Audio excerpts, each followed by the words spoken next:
Assalamualaikum warahmatullahi wabarakatuh. Selamat pagi anak-anak, siswa-siswa ibu yang ibu sayangi. Pertama-tama marilah kita mengucapkan syukur kita kepada Allah Subhanahu wa taala yang mana pada pagi hari ini kita telah diberi kesehatan, kesempatan dalam rangka proses belajar mengajar kita. Ya, tidak lupa kita ucapkan kepada junjungan kita Nabi besar Muhammad sallallahu alaihi wasallam. Allahumma salli ala Muhammad wa ala ali Muhammad. Pada pagi hari ini kita telah diberi kesehatan, syukur alhamdulillah ya berjumpa kembali. Pada pagi hari ini kita belajar mengenai KD kita yaitu nilai-nilai Pancasila dalam kerangka praktek penyelenggaraan negara. Di mana KD yang kita pelajari nantinya yaitu kita bersyukur kepada Allah bahwa penyelenggaraan pemerintah negara kita ini untuk pengabdian kita kepada Tuhan Yang Maha Esa, ya kita bisa mengamalkan nilai-nilai Pancasila dalam kerangka praktek penyelenggaraannya, kemudian menganalisis nilai-nilai Pancasila dalam kerangka praktek penyelenggaraan pemerintahan negara. Kemudian kita wujudkan bersama dalam yang sesuai dengan nilai-nilai Pancasila tersebut. Kemudian yang pertama, materi pertama yaitu mengenai sistem pembagian kekuasaan. Ya. Bagaimana pembagian kekuasaan, ya sistem pembagian kekuasaan negara kita? Ada kita kenal menurut pendapat para ahli, yaitu pertama adalah pendapat John Locke. Ya. Di mana John Locke ini kekuasaan negara itu ada beberapa bagian. Yang pertama, ya menurut John Locke, adalah kekuasaan legislatif. Kekuasaan legislatif di mana di dalam kekuasaan legislatif itu adalah kekuasaan pembentuk undang-undang. Ya. Ada pembentuk undang-undang. Yang kedua, kekuasaan eksekutif, yaitu kekuasaan untuk melaksanakan undang-undang, termasuk kekuasaan untuk mengadili setiap pelanggaran terhadap undang-undang. Yang ketiga, yang C, kekuasaan federatif, yaitu kekuasaan untuk melaksanakan hubungan luar negeri. Jadi ini menurut pendapat John Locke. Ya, ada kekuasaan legislatif, ada kekuasaan eksekutif, ada kekuasaan federatif. Sedangkan menurut Montesquieu, ya, Montesquieu ini terinspirasi daripada John Locke, ya, yang mencetuskan, ya, terkenal dengan teorinya trias politika. Ya, jadi kekuasaan itu dibagi 3 bagian. Ini menurut Montesquieu. Yang pertama yaitu kekuasaan legislatif. Mana kekuasaan legislatif ini adalah kekuasaan untuk membuat dan membentuk undang-undang. Ya. Jadi legislatif, mana lembaganya legislatif itu adalah DPR, MPR, DPRD. Ya, itu legislatif yang membentuk, membuat undang-undang. Yang kedua adalah kekuasaan eksekutif, yaitu kekuasaan untuk melaksanakan undang-undang. Apa badannya? Yaitu presiden. Presiden adalah badan eksekutif. Yang ketiga adalah kekuasaan yudikatif. yaitu kekuasaan untuk mempertahankan undang-undang, termasuk kekuasaan untuk mengadili setiap pelanggaran terhadap undang-undang. Ya. Apa badannya? Yaitu badannya adalah MMA atau Mahkamah Agung. Ya, jadi mempunyai tugas. Jadi negara kita ini ada pembagian tugasnya, bukan pemisahan kekuasaan, tapi namanya adalah pembagian kekuasaan. Ada eksekutif, presiden, ada legislatif, DPR, ada yudikatif, Mahkamah Agung. Jadi antara tiga lembaga ini tidak ada yang saling menguasai. Apakah presiden yang lebih tinggi? Apakah pada DPR yang lebih tinggi? Apakah MA yang lebih menguasai? Tidak ada.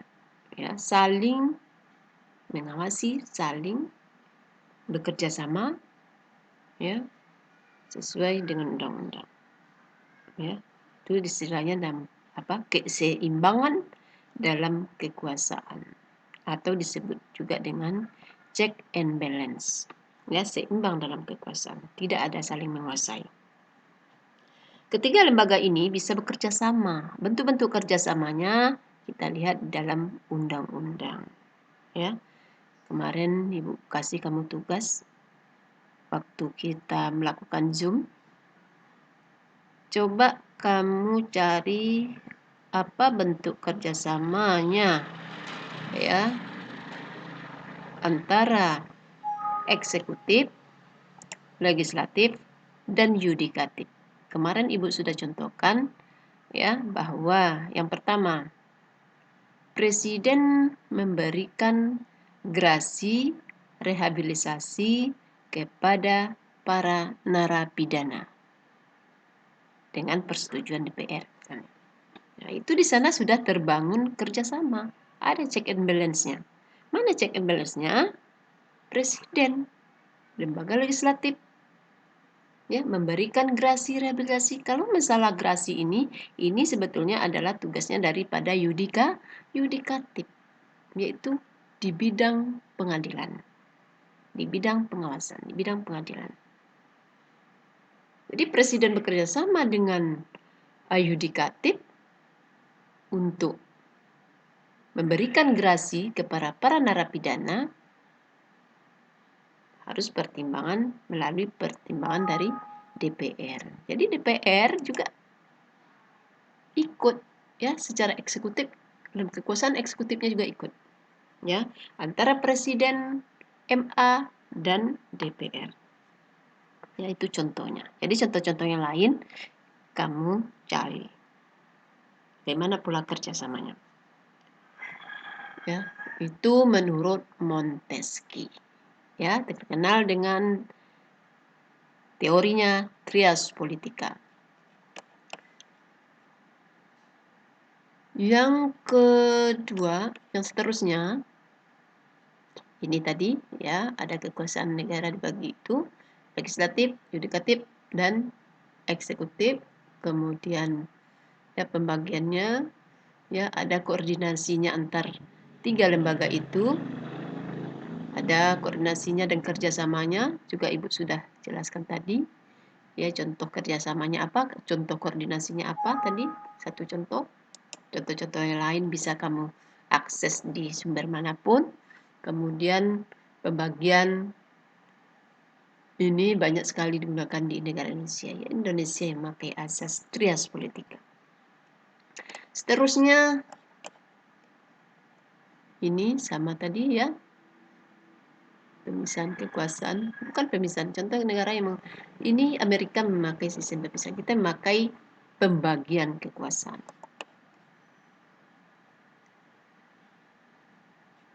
Ya, seterusnya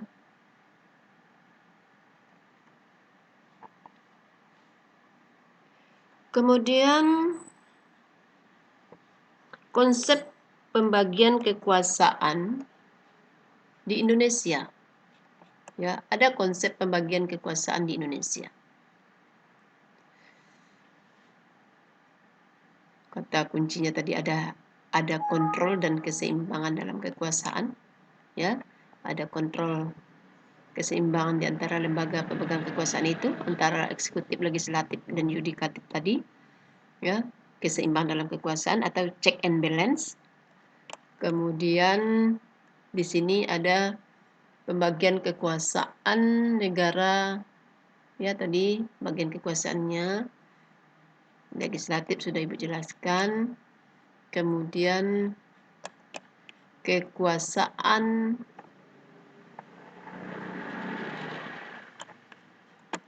ya, pembagian kekuasaan secara horizontal. Ya. Bagaimana dengan kekuasaan menurut horizontal ini? Di dalam Undang-Undang Negara Republik Indonesia tahun 1945, pada hakikatnya pembagian kekuasaan itu ada dua bagian, yaitu secara horizontal dan secara vertikal. Ya, ada horizontal, ada vertikal. Di mana di dalam pembagian horizontal itu, yang pertama adanya kekuasaan eksekutif. Apa eksekutif ini? Ya sesuai dengan apa yang sampaikan tadi, adalah presiden sebagai pemegang kekuasaan pemerintahan. Ya, seperti yang diamanatkan di dalam pasal 4 ayat 1 Undang-Undang RI 1945, di mana di sana dicantumkan bahwa Presiden Republik Indonesia memegang kekuasaan pemerintahan menurut undang-undang. Ya, itu dikuatkan di dalam pasal 4 ayat 1 Undang-Undang RI. Bisa kamu cek kembali. Ya, presiden itu memegang kekuasaan pemerintahan menurut undang-undang. Yang kedua, kekuasaan legislatif. Ya, ini dipegang oleh DPR. Dipegang oleh DPR. Di mana dikuatkan di dalam pasal 20 ayat 1, di mana DPR memegang kekuasaan pembentuk undang-undang. Jadi kamu lihat di dalam pasal 20 ayat 1, negara Indonesia memegang kekuasaan pembentuk undang-undang. Ya, jadi badannya adalah DPR. Dia adalah memegang kekuasaan. Misalnya membahas rancangan undang-undang ya yang berkaitan di daerah, ya DPRD. Karena tadi yang memegang lembaga ini adalah DPR, MPR, DPRD. Ya. Kemudian kekuasaan yudikatif atau kekuasaan kehakiman. Di mana dalam kekuasaan kehakiman ini dikuatkan di dalam pasal 24 ayat 2. Di mana kekuasaan kehakiman itu dilakukan oleh sebuah Mahkamah Agung dan badan peradilan yang ada di bawahnya. Dalam lingkungan peradilan umum, peradilan agama, peradilan militer, peradilan tata usaha negara, dan oleh sebuah mahkamah konstitusi. Nah, jadi yudikatif ini adalah MA. MA itu adalah pengadilan yang tertinggi tingkatannya di dalam suatu peradilan. Jadi kekuasaan kehakiman itu dilaksanakan, menegakkan keadilan. Kekuasaan ini dipegang oleh Mahkamah Agung, ya, Mahkamah Konstitusi, sebagaimana ditegaskan dalam pasal 24 ayat 1 tadi. Di mana di sana kekuasaan kehakiman itu dilakukan oleh sebuah Mahkamah Agung dan badan peradilan yang ada di bawahnya. Ada peradilan umum, peradilan negeri, peradilan tata usaha negara, militer, PT UN, dan sebagainya. Ya. Kemudian yang keempat, kekuasaan eksaminatif, yaitu kekuasaan pemeriksa mengelola keuangan negara. Kekuasaan ini dijalankan oleh Badan Keuangan atau BPK. Sebagaimana ditegaskan di dalam pasal 23E ayat 1 Undang-Undang NRI 1945, di mana pengelolaan dan tanggung jawab keuangan negara ini itu diadakan oleh suatu badan yaitu BPK, ya, yang bebas dan mandiri. Nah, jadi eksaminatif ini secara horizontal itu dipegang oleh BPK, ya, di dalam pasal 23. Kemudian yang kelima, kekuasaan moneter, yaitu kekuasaan menetapkan dan melaksanakan kebijakan moneter. Ini mengatur dan menjaga kelancaran sistem pembayaran. Bagaimana memelihara kestabilan rupiah kita. Jadi kekuasaan moneter ini dijalankan oleh Bank Indonesia. Ya. Sebagaimana ditegaskan itu dikuatkan di dalam pasal 23 Undang-Undang Dasar NRI tahun 1945 itu, negara memiliki suatu bank sentral yang berkedudukan bertanggung jawab, independen, ya. Semuanya kewenangannya itu diatur di dalam undang-undang. Ya, itu secara horizontal. Ya. Kemudian bagaimana dengan pembagian kekuasaan secara vertikal? Kita lihat di dalam pasal 18 ayat 1. Mana di dalam pasal 18 ayat 1 itu ditegaskan negara RI, Negara Kesatuan Republik Indonesia dibagi atas daerah provinsi, kabupaten, kota, ya. Berdasarkan ketentuan itu, pembangunan itu secara vertikal, ya, di Indonesia itu terjadi pada pemerintahan pusat dan pemerintahan daerah. Ya, jadi dalam pasal 18 ayat 5, yaitu pemerintah daerah itu menjalankan otonomi seluas-luasnya kecuali urusan pemerintahan yang diatur oleh undang-undang sebagaimana ditentukan sebagai urusan pemerintah pusat. Ya, jadi semua persoalan itu bukan pemerintah saja yang dia mengatur, tapi ada hal-hal, ya, yang ditentukan oleh pemerintah pusat. Ya, itu kita lihat di dalam pasal 10 Undang-Undang Nomor 23 tentang 2014 tentang pemerintah daerah. Ya, jadi di sana ada.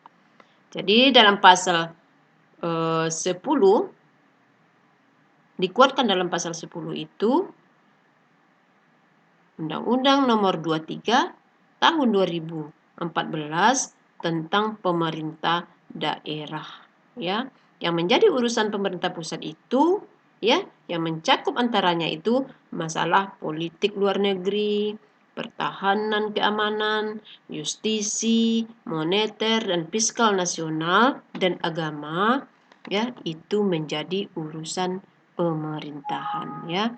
Itu menjadi urusan negara, menjadi urusan kewenangan kepala pemerintahan. Jadi ada hal-hal yang menjadi wewenang daripada pemerintahan. Ya, jadi tidak semuanya diberikan kepada wewenangnya diberikan kepada pemerintah daerah. Ya. Ini sampai di situ. Kemudian kita masuk kepada ini, ya, pemerintah pusat dan pemerintah daerah tadi. Kekuasaan eksekutif sudah dijelaskan, legislatif, eksekutif, yudikatif, eksaminatif, dan moneter. Ya, ini menjadi urusan daripada pemerintah pusat. Kalau pemerintah daerah, lembaga daerah sederajat itu antara pemerintah pusat. Nah, ini badan-badannya. Ya, mana badan-badannya pemerintah pusat? Ini adalah kekuasaan konstitutif, legislatif, eksekutif, yudikatif, eksaminatif, dan moneter. Sedangkan pemerintah daerah itu lembaganya DPRD, kepala daerah, wakil kepala daerah, dan Dewan Perwakilan Daerah. Ya, kemudian yang vertikal juga sudah Ibu jelaskan tadi. Ya, kamu lihat di dalam pasal 18 ayat 1. ya. Kemudian vertikalnya, bagaimana pembagian kekuasaannya secara vertikal, ya, antara pemerintah pusat dan pemerintah daerah. Vertikal pusat. Ini pembagian kekuasaannya secara horizontal, vertikal, ya. Pusat dan daerah, pemerintah daerah berlangsung pembagian kekuasaan secara vertikal ditentukan oleh pemerintah pusat. Kemudian kita masuk kepada materi selanjutnya. Sampai di situ tadi masalah pembagian kekuasaan. Sekarang masuk kepada kedudukan dan fungsi kementerian negara. Ya, di mana fungsi kementerian negara, ya, apa itu kementerian? Kementerian itu adalah lembaga pemerintah Indonesia yang membidangi urusan tertentu dalam pemerintahan. Ya, di mana ruang lingkupnya, di mana berkedudukannya, yaitu di ibu kota negara Jakarta, berada di bawah tanggung jawab presiden. Ya, ini pembentukannya 14 hari kerja setelah presiden mengucapkan sumpahnya.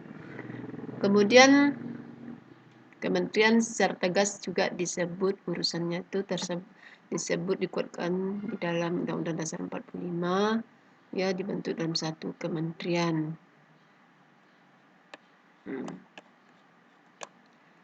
Kemudian lembaga kedudukan lembaga kementerian. Kedudukan lembaga kementerian. Di dalam Undang-Undang Nomor 39 Tahun 2008 mengenai Kementerian Negara pada bab 2 kedudukan dan urusan pemerintahan. Ya, tadi kementerian berkedudukan di ibu kota, kementerian berada di bawah pertanggungjawaban presiden. Ya, kedudukan tergantung bukan bergantung kepada DPR tapi kepada presiden.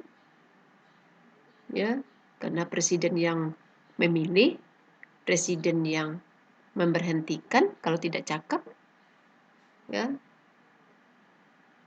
ya harus bertanggung jawab kepada presiden. Kemudian koordinasinya para menteri ya bekerja satu sama lain, ya, seera-eratnya di bawah pimpinan atau di bawah naungan presiden. Sebagaimana kita tahu, kelompok-kelompok kementeriannya,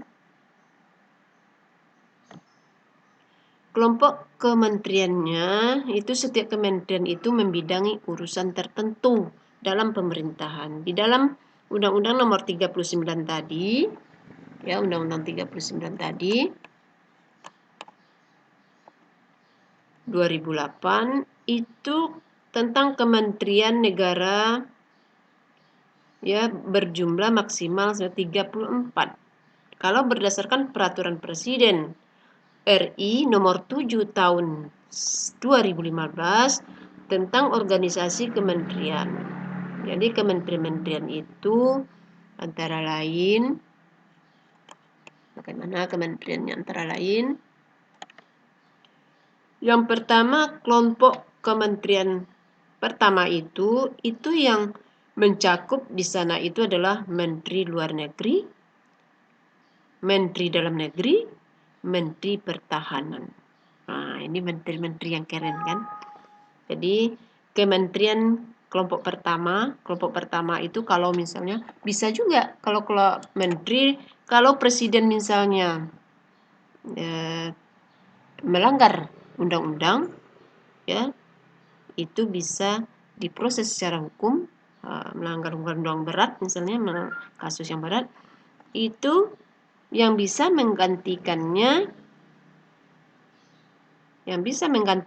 itu adalah Menteri Luar Negeri, Menteri Dalam Negeri, dan Menteri Pertahanan. Ya, Itu ada 3 menteri yang bisa menggantikan presiden. Ya, ini kelompoknya, kelompok pertama.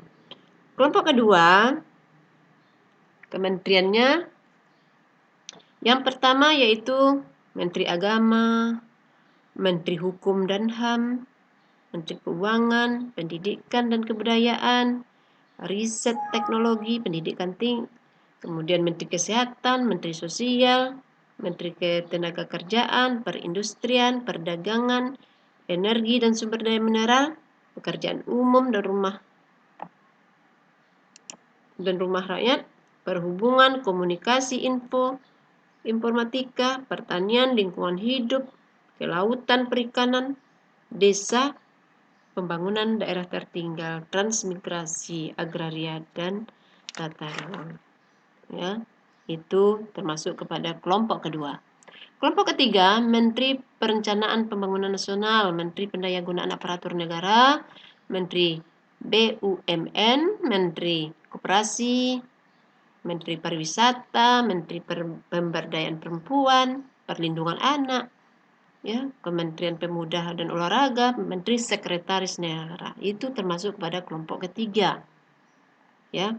Kemudian antar ini harus ada koordinatornya atau kepalanya yang mengurusi kementerian-kementerian di bawah, ya, yang berada di dalam lingkup tugasnya. Ya, jadi setiap ada menteri-menteri yang mengkoordinatori, ada beberapa menteri yang di ruang lingkup urusan pemerintahannya, ada koordinasinya. Ya. Yang kita lihat pertama, Menteri Koordinator Bidang Politik, Hukum dan HAM. Nah, kamu harus tahu siapa menteri ini, ya, di dalam kabinet Jokowi sekarang, ya kan? Menteri Koordinator Bidang Politik, Hukum dan HAM.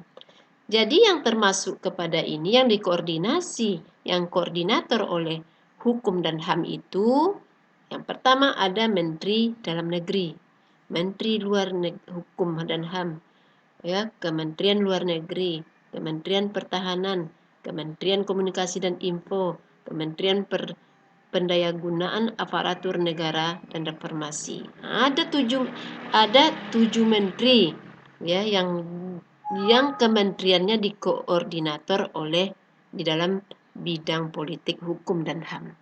Nah, ini. Jadi tidak semuanya menteri itu bergabung, semuanya ada kelompok-kelompoknya yang dikoordinator oleh satu menteri. Ya. Yang kedua, yang termasuk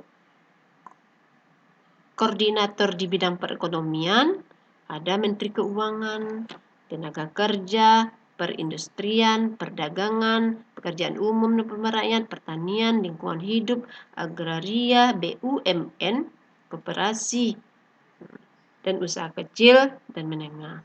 Nah, ini termasuk kepada, ya, atau di dalam bidang perekonomian. Jadi antar menteri-menterinya itu harus bekerja sama, ya, dalam bidang perekonomian. Yang tadi harus bekerja sama di dalam bidang politik, hukum dan HAM. Kemudian seterusnya dalam bidang pembangunan manusia dan budaya.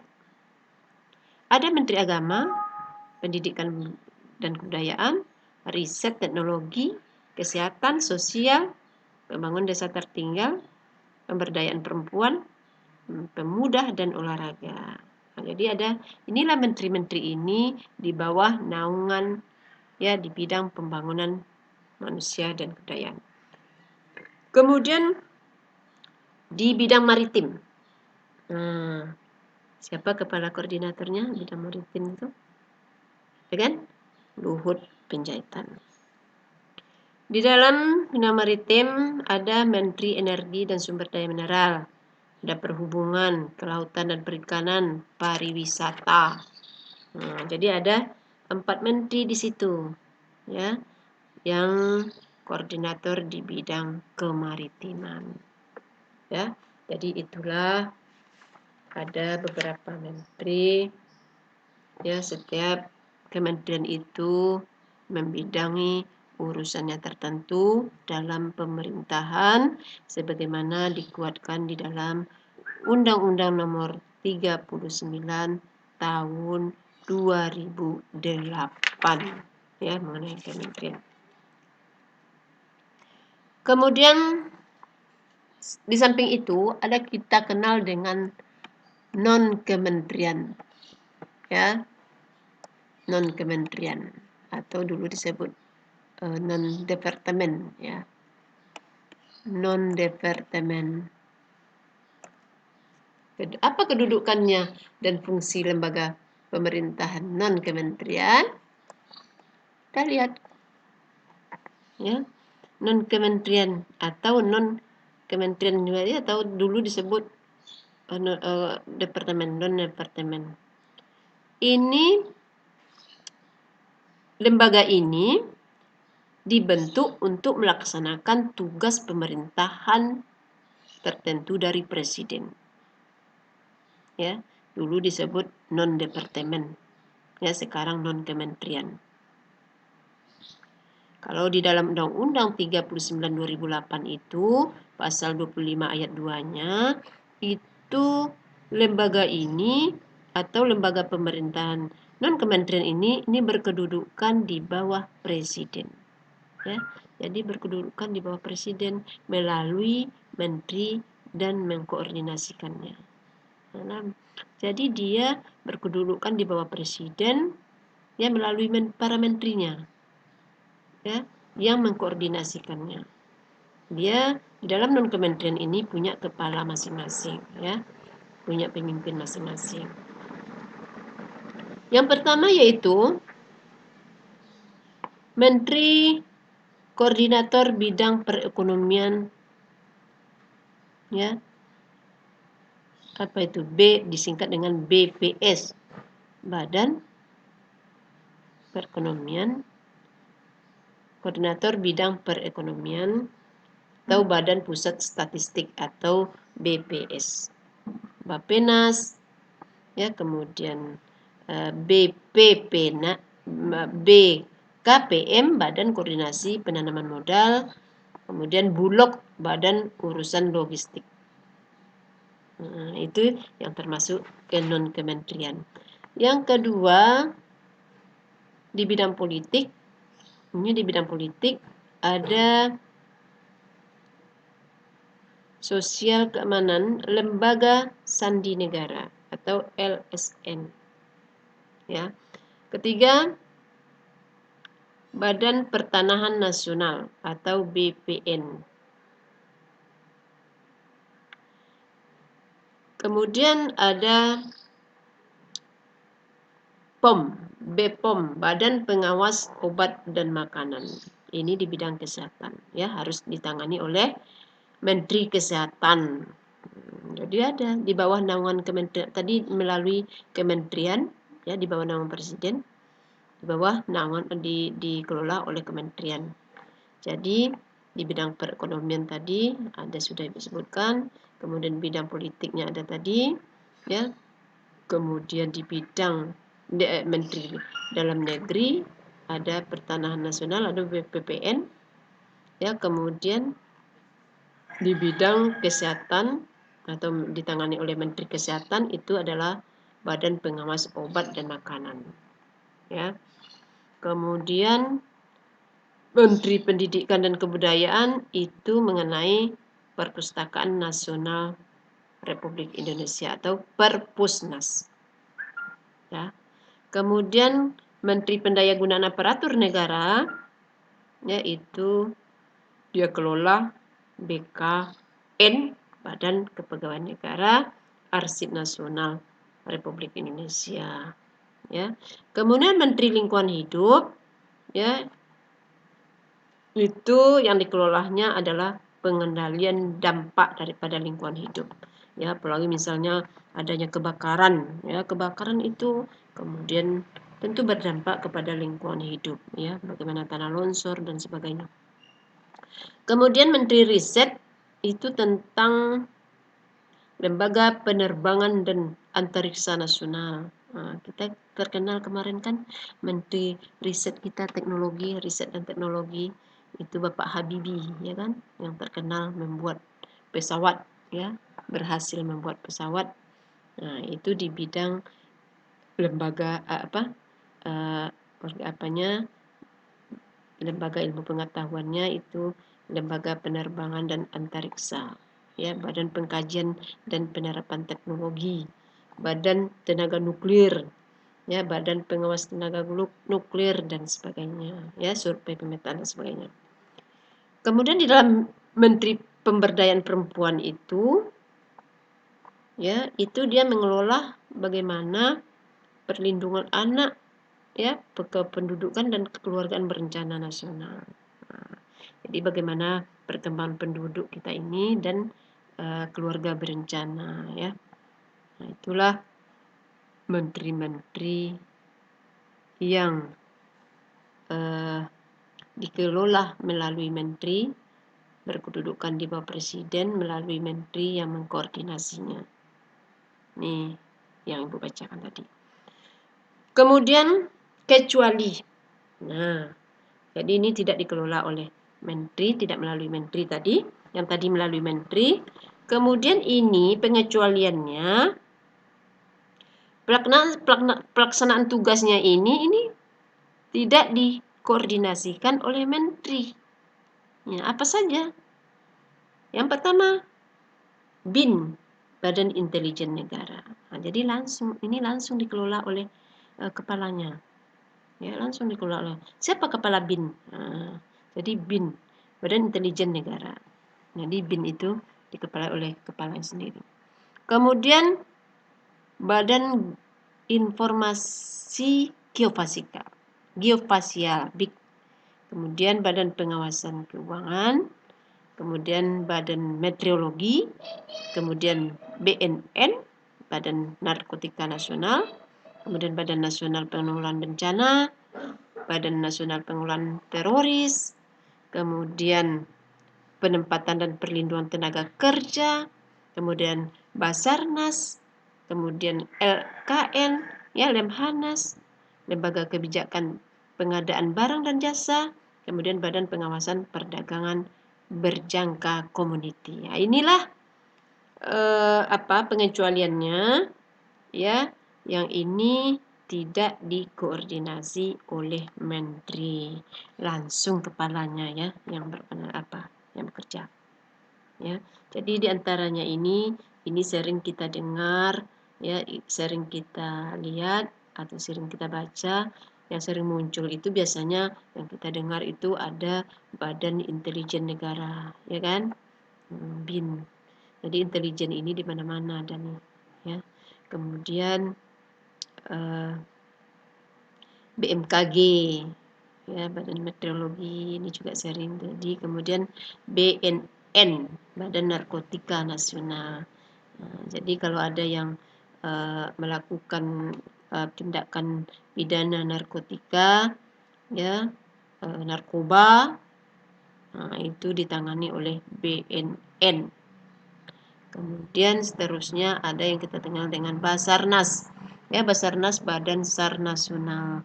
Ini sering juga kita lihat kalau ada misalnya kapal tenggelam, ya kan, ada pesawat jatuh, ya, di dasar laut misalnya, itu kerjanya orang Basarnas, ya. Kemudian Lemhanas dan sebagainya yang familiar, ya. Itulah lembaga-lembaga non kementerian yang sudah Ibu bacakan tadi, ya. Ada yang koordinator dengan kementerian, ada yang mengkoordinator tidak dengan kementerian, ya.